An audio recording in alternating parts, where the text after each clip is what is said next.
Hi friends, I'm Michael Levine and we're going to go on a journey today that is for me a bit intimidating, which I'll explain in a minute.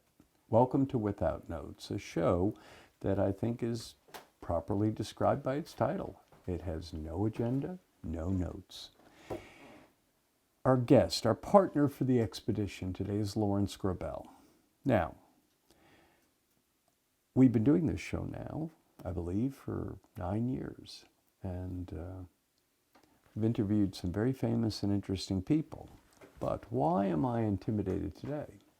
Because Lawrence Grobel may be considered one of the greatest interviewers of the last 50 years. He did many of the Playboy interviews, the most famous Playboy interviews, for over 2 decades. So the thought that I am going to interview Lawrence Grobel is, well, intimidating, perhaps arrogant. I'm not quite sure. But anyway, welcome, Larry. Well, it's nice to see you, Michael. Thank you very much. But it's been 4 decades that I did for Playboy, actually. It was 4 decades? Yeah, yeah. Now, that started in '76 with Barbra Streisand. Your first interview for Playboy was with Barbra Streisand? The first one that was published, however, was with Henry Winkler right before, because Streisand took me almost a year, of dealing with her and getting it done. So in that period of time, I got another assignment to do Henry Winkler, and he was at the top of his font. Yeah. Oh, yes. Yeah. Now look, let's start in the beginning, because people will be fascinated to know more about you. Let's start with where you were born and a little bit about how you became who you are. So where were you born? Well, I was born in Brooklyn, and in New York, Bensonhurst, and 8301 Bay Parkway, and the phone number was Bensonhurst 67114.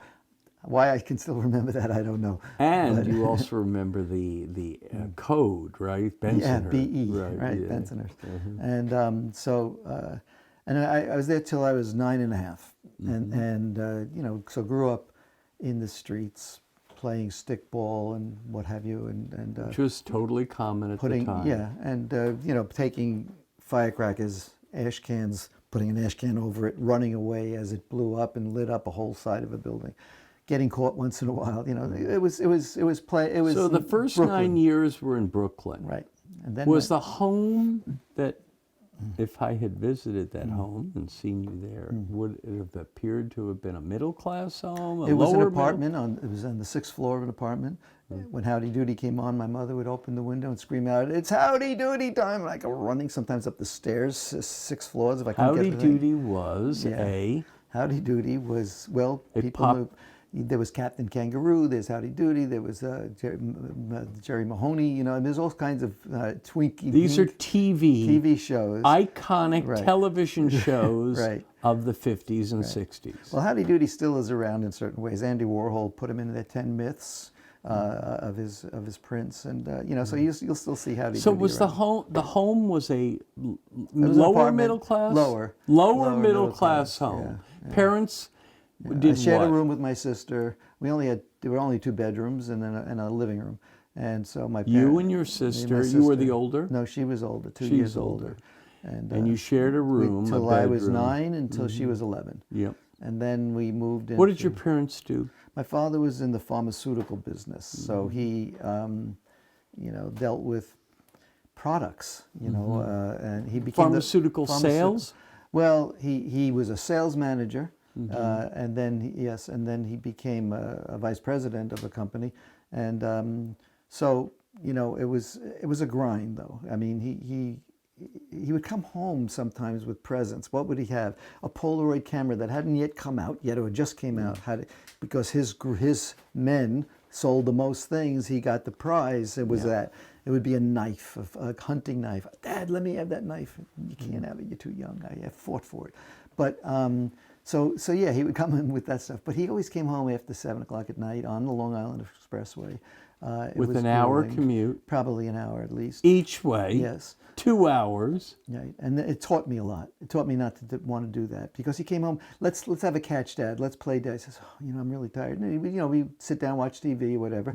We had catches on the weekends, But I had a friend, Paul Singer, and he had a father named Arthur Singer, and Arthur Singer was a very famous bird artist. Matter of fact, probably at least equal to Roger Tory Peterson, but I think even better. I think he was considered better. He did the encyclopedia, Collier's encyclopedia, or World Book encyclopedia, excuse me. All the birds in there are his. He did the first stamps. The first time the U.S. Post Office ever did 50 stamps on one sheet, different, with the birds of the United States. He did it. I watched him do it. I go to the house. But the point here about your dad is in early fundamental formational years, you watched your dad and you said, well, that's why I was making I the don't think I want to do that. But that's the comparison I was trying to make with Arthur Singer. Because I went to his house and I saw my friend's father smoking a pipe and going to the Metropolitan Museum and getting back, Museum of Natural History, bringing back birds that you weren't allowed out. They let him have it. And then he'd go to Africa to take pictures So and come that back. life appealed That to you. appealed to me. I said a freelance life. Now, I didn't have the talent to draw. I didn't have musical talent. I tried, played piano for a little bit.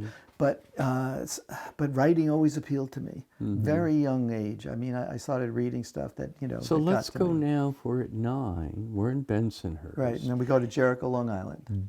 Why?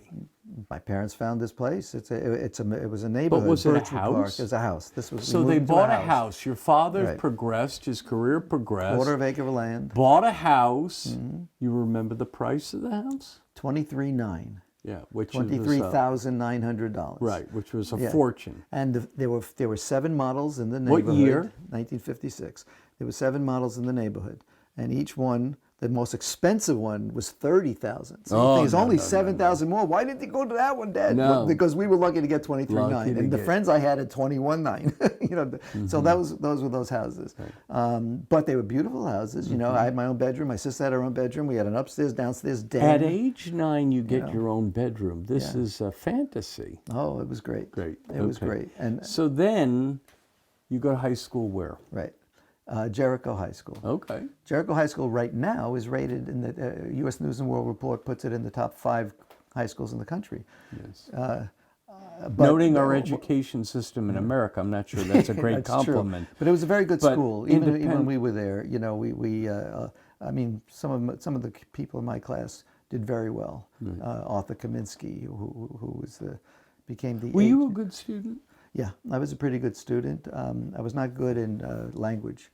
So my French grade, my Spanish grade, well, I didn't take Spanish at college, I had to do it, but my French grade was always just barely passing. And were your parents of the mind that you better do well in school because... No, they were not. My parents left us alone. That's what's That amazing. is so interesting. Because they weren't big readers. We didn't have a lot of books. One time I found in my father's drawer Henry Miller's Tropic of Cancer. I said, well, he's reading a dirty book, great. So I would say, but other than that, they never really, they didn't have artistic sensibilities. They wanted you to get a job, get married, and... They that didn't was- even say that. They was a never conformity pressed it. of that age. Even going to school, when I finally got to go to college, all right, an example, a very important part of my life. When I was 15 years old, Newsday did an American history essay contest. Newsday was the newspaper on Long Island, still there. And every high school student, it was open to everybody in high school. I write in the first contest, America's 3 greatest presidents. Okay, so I think about it. And I think, well, who would be America's 3 greatest presidents? And in my mind, it came to Lincoln, Thomas Jefferson, and then I thought Franklin Roosevelt. But You then didn't have George Washington? I think he was a great president too. I think Good to know. Yeah. I'm just... No, I'm- there's a lot of, you could go Andrew Jackson. He used you can to go be in any all the way. You can go- papers, you can by go- the way. You can go in a lot of ways you can, but you can't avoid Lincoln, right? That's definitely, and more books have ever been written about him than anyone. But the third one was the tough one. So I thought about Roosevelt because of what I knew about more modern history. But then I read that 1 out of 3 people hated Roosevelt. The judges on the Newsday contest were going to be from there were Hofstra three- College, and there were three two judges. colleges, and one newspaper. I said 3 judges. One of Yeah. those is going to hate Roosevelt. Right. Take him out of.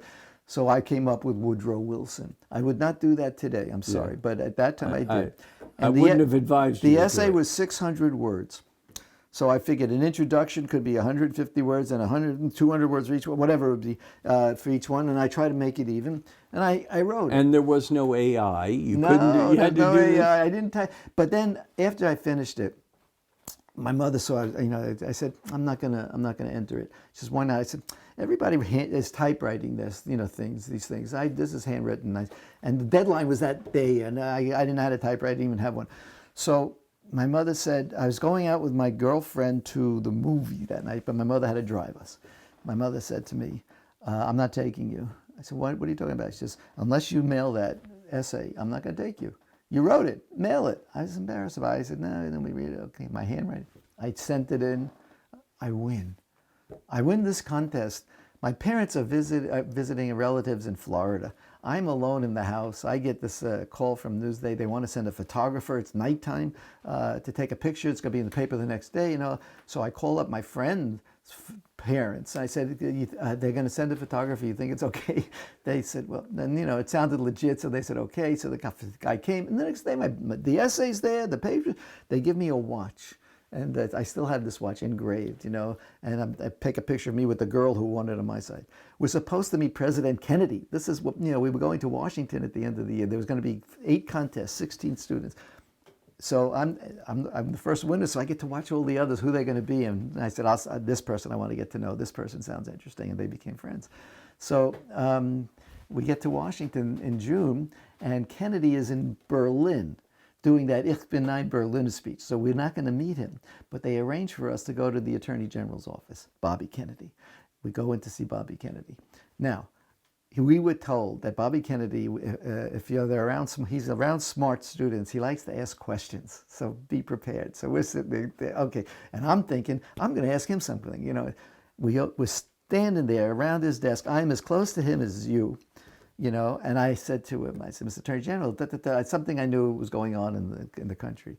And he looked at me and he starts to answer it. And as he's answering it, you have to understand his office, he had a sailfish, this giant on the wall. He had a stuffed tiger. He had a stuffed bear. And as I'm talking to him, my hand is down. I'm standing there, and the stuffed bear licks my hand.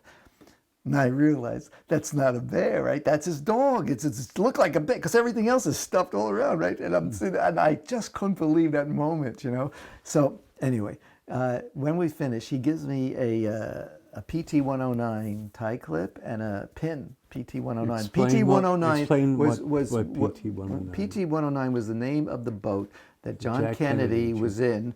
And that went down, and he did some heroics and stuff. So, iconic. Yeah, so they had that when he was running for president. Yeah. Yes.